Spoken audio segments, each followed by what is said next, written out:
Okay, here we go again. Another example, and the main difference here is I'm going to get one or two fractions, but I'm not scared. Okay, so start with the x squared minus 7x plus 1, and we need to put this in the form of a squared bracket with a number after it. Okay, I know I need an x in the squared bracket. There's just one x squared, so that's all right. And then I need to think, how am I going to make the minus 7x? Well, we know in the quick method that I need to halve this number here. So I need to do take away 7 over 2. And that would lead to a squared bracket, a grid that I could draw out, which would have, in the bottom right hand corner, minus 7 over 2 squared, which I don't want. So I always take away. What do I need to take away? Well, in the bottom right hand corner of the grid would be this minus 7 over 2 squared. So let's just visualize that grid. Okay, what you have to remember here, I know a minus times a minus is going to be a plus, but we need to remember how to square a fraction. So 7 over 2 times 7 over 2, I've dealt with the minuses, equals, well, we multiply on the top, we multiply on the bottom, so I'm going to get 49 over 4. Okay, so that's the number that would appear at the bottom right of the grid.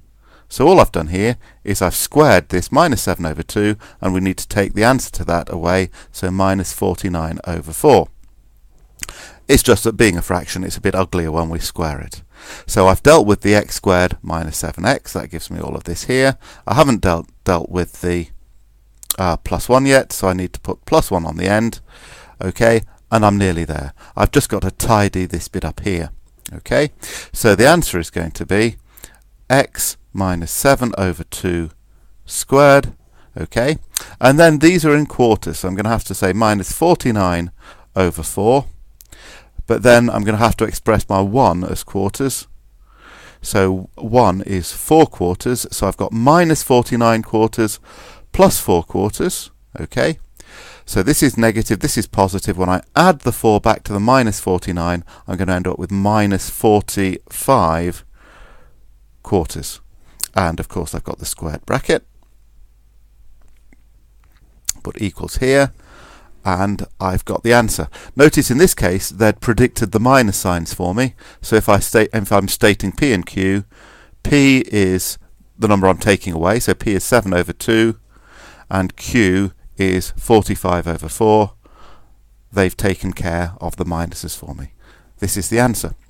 You can stop there if you like. I'll just spell this bit out in a bit more detail using the long method for people that like that. So coming back to this stage here, I want to create an x squared. So I'm going to be squaring a bracket, of course, with an x in it. X times x is x squared. In order to create minus 7x, that's going to be shared between these two terms here. So I'm going to need to minus 7 over 2 of an x here, and minus 7 over 2 of an x here, which means the thing in the squared bracket must be minus 7 over 2, minus 7 over 2, minus 7 over 2, there.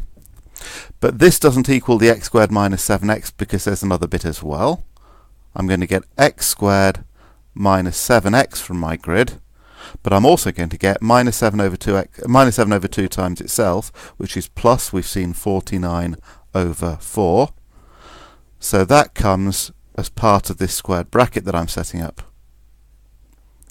But working backwards, I only wanted x squared minus 7x, so I need to take away the 49 over 4.